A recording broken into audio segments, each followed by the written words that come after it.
Okay, this particular clip is the last video of this section in which we are basically going to talk about the fact that you need to reward yourself for achieving the targets. For example, if you have achieved a target, if you have completed a chapter, give yourself a treat, do something good for yourself, go out with your friends, or drink a cup of coffee or eat a candy.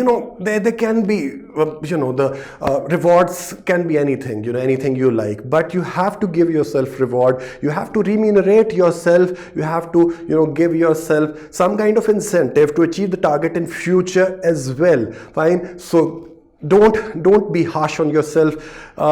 Reward yourself. Yes, self-appraisal is very important, but self-approval is also very important. So reward yourself whenever you achieve a target, so that you are giving yourself a future incentive for achieving the next target as well. Thank you very much. I'll see you in the next clip.